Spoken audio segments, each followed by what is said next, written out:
Welcome to the Tipping Point Show. I'm Jimmy Evans. I'm so glad that you've joined me today. We have a great program today. I have a special guest joining me again. He was here on the last Tipping Point Show. We are talking about a totally fascinating subject. You've got to buckle your seatbelts wherever you are. Josh Peck works in full-time ministry with Skywatch TV as a documentary filmmaker. He's also the author of numerous best-selling books, and Josh is the founder of Daily Renegade, where he has hosted a variety of shows and podcasts. He's been featured on numerous television and radio shows, and we're talking again on this program today about Abaddon Ascending, Josh's book that he wrote along with Thomas Horn. And the subtitle here is The Ancient Conspiracy at the Center of CERN's Most Secretive Mission, Technology and Bible Collide. Now, on the last program, we went through the basics of quantum physics and all those kinds of things. Josh, thank you for joining me, by the way. Great to have you absolutely. here. Yeah, glad to be here. So if you didn't watch the last show, we're going to dive right into the big middle of the CERN and all this about.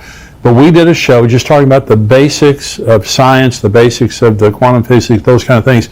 You gave such a great explanation to those things and why it's important to believers to understand those things, and you can understand those things. You don't have to get confused by all the scientific talk.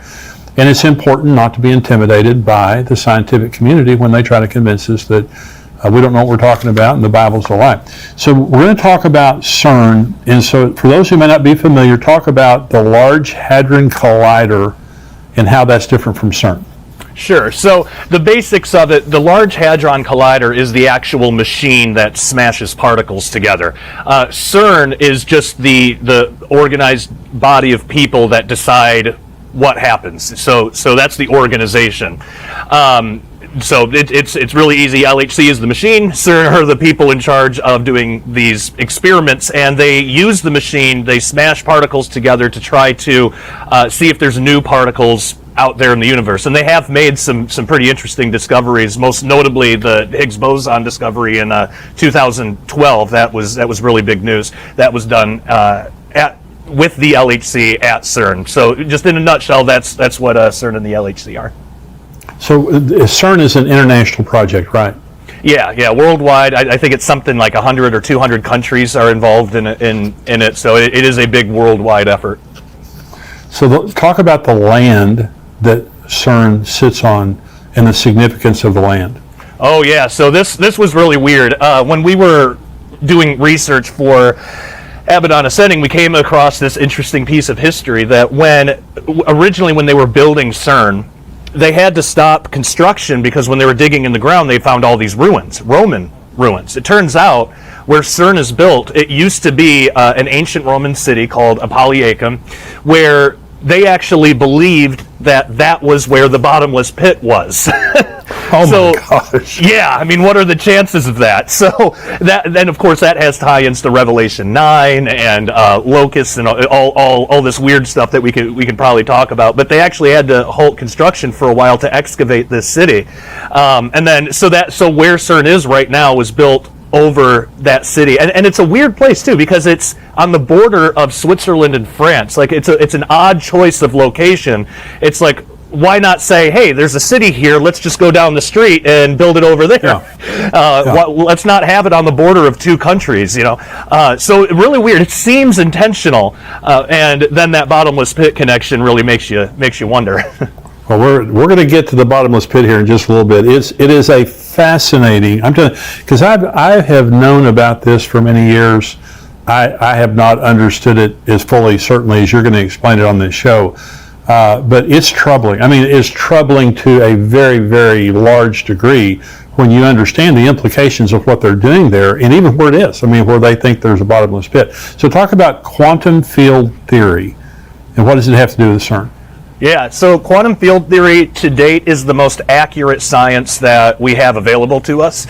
It makes the most accurate predictions of any other science. So the actual science itself, quantum field theory, is real. It's a real science. It's a real thing. But like everything, and kind of going along with what we talked about in the last show, some scientists will take it too far and they'll say that it disproves the afterlife and stuff like that. It's just ridiculous. None of that interpretive stuff is true, just the actual science. So that's a really important discovery. But of course, because this happens in pop culture and scientists do this kind of stuff all the time to be sensational, they gave it a name, the God particle, for really no good reason. They called it that.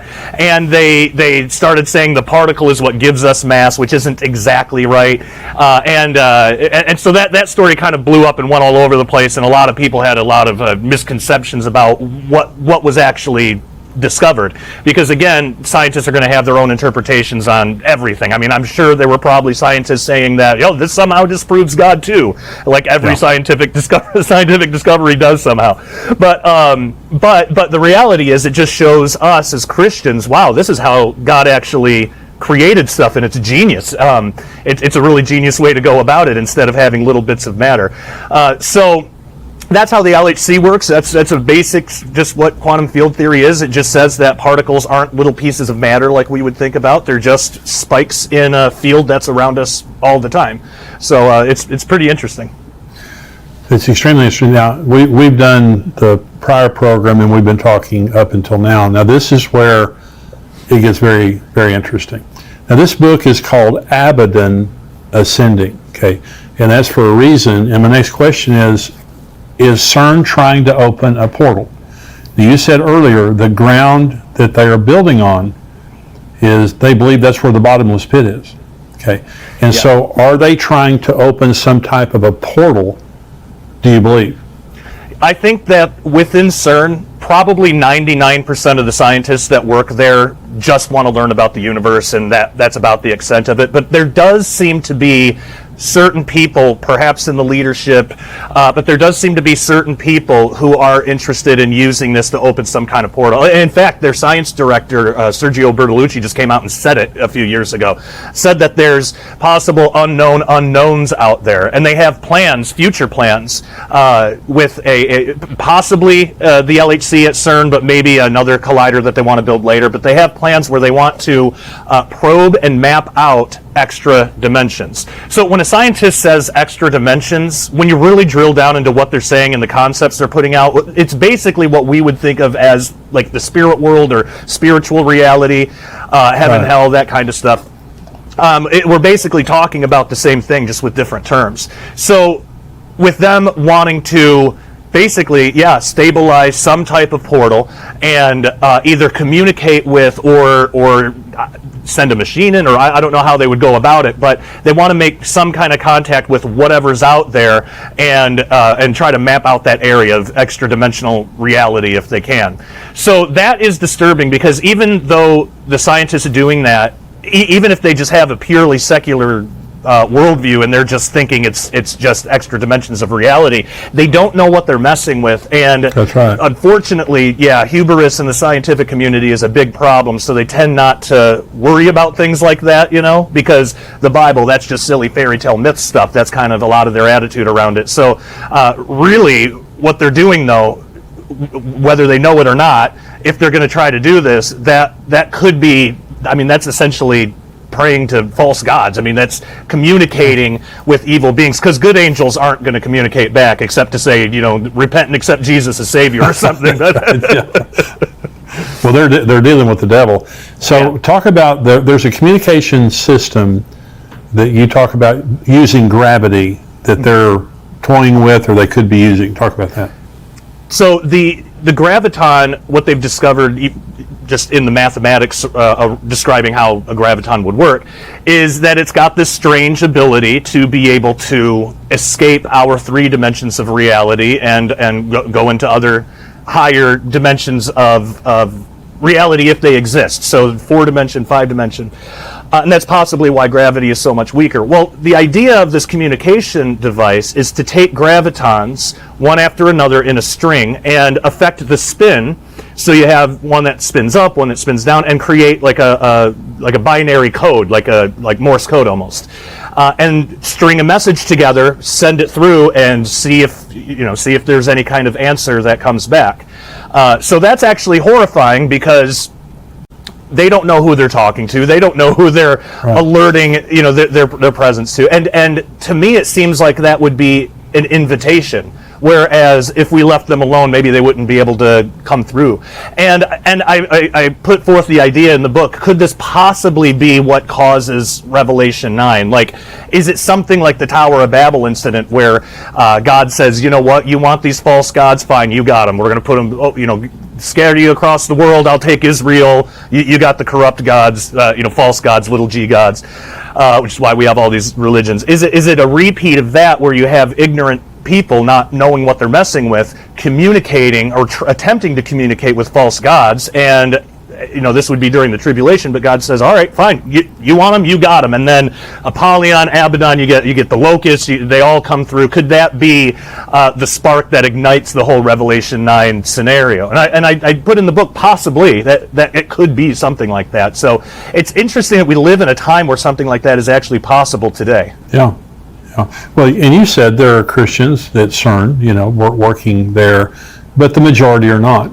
Yeah. And you talk about, the arrogance, the pride of a lot of the scientists, thinking that they can tap into that next dimension, not understanding that there is another dimension. We all know that. Jesus, after his resurrection, appeared to the disciples, then disappeared. And so there certainly is another dimension that we can't see at this point. But talk about now the Higgs field doomsday. What is that? Yeah, so this is another scenario, and this was actually put forth by, as far as I know, secular physicists. But it's the idea that our universe, the space outside of the Earth, isn't a true vacuum. Meaning, so the Higgs field, which is everywhere, the way that it's described is it's on this razor's edge of energy. And we as Christians would call this fine-tuning. It just means if the energy was a little higher, nothing can survive. If it was a little lower, nothing could survive. And you find this actually repeated in a lot of areas of science. The way that cells come together, the way that the energy levels and subatomic particles and things like that. It's fine-tuning. It really just shows that there's a creator.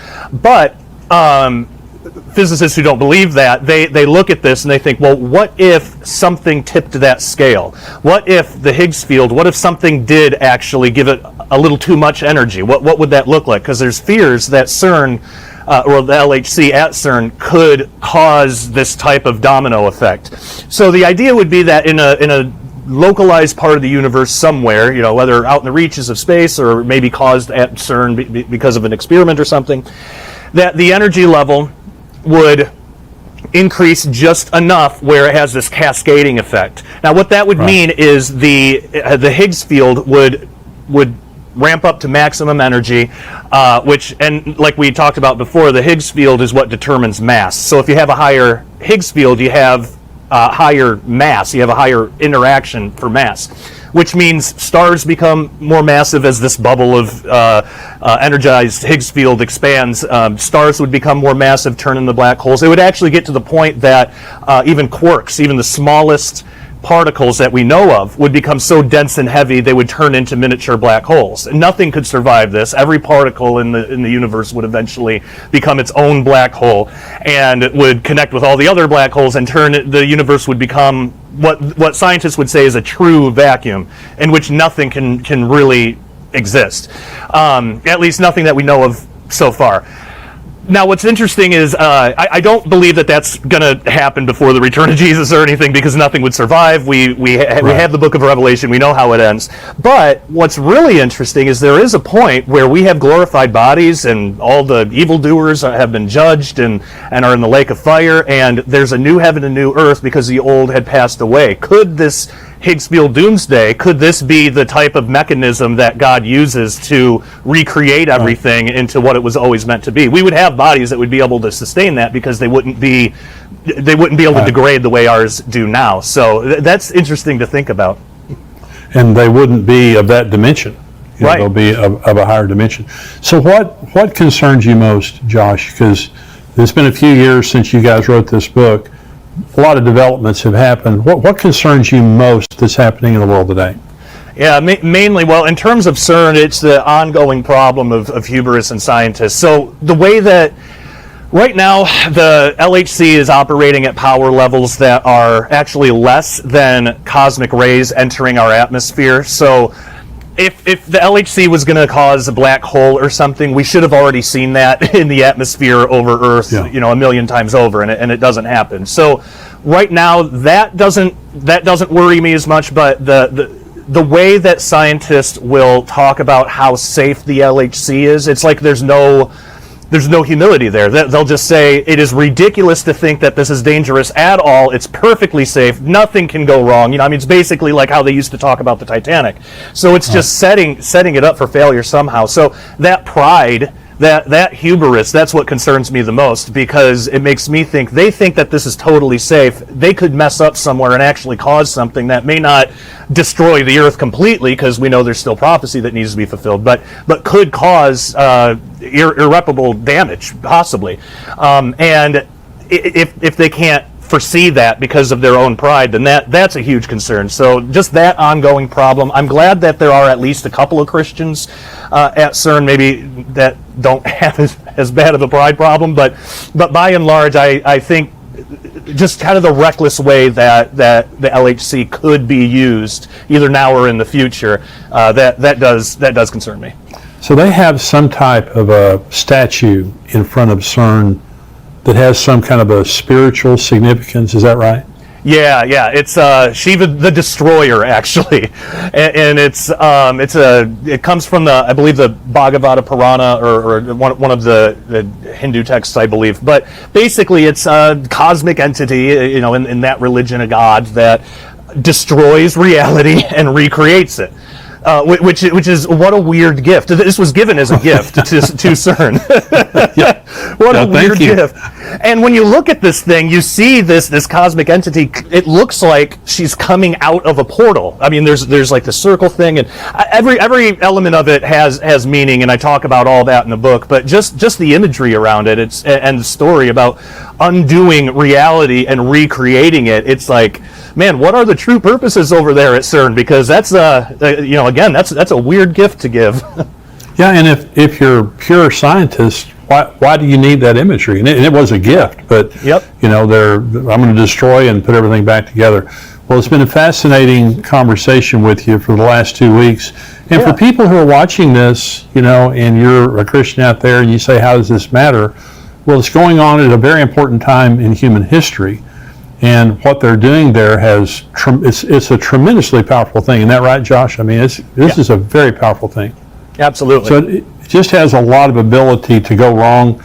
And, we hope that it doesn't. But there will be a time, according to Revelation 9, that Abaddon will ascend. There will be an opening, and there will be tremendous devastation that happens on the earth as a result. I encourage you to get Josh's book with my friend Tom Horn here, Abaddon Ascending, the Ancient Conspiracy at the Center of the World's Most Secretive Mission. And so, Josh, where can they get a hold of you? What's your website where they can get a hold of you? Sure. If they want to get the book, the best place is skywatchtvstore.com. There's probably a couple of packages that it's available in, because Tom Horn likes to do that a lot, which is great. Yeah. So you'll probably get some extra stuff. And then for me personally, my website is dailyrenegade.com, and we'd love people to go check it out and be part of the family. Check out Josh's website there and get the book. God bless you, Josh. Thanks for joining me. Thank you so much. Good to be here. And for everybody watching on YouTube right now, we want you to become a subscriber to endtimes.com. Now, we have the rest of the podcast that's coming up. Plus, we have articles and videos all week long here on endtimes.com from myself, Dr. Mark Hitchcock, Greg Laurie, and other contributors.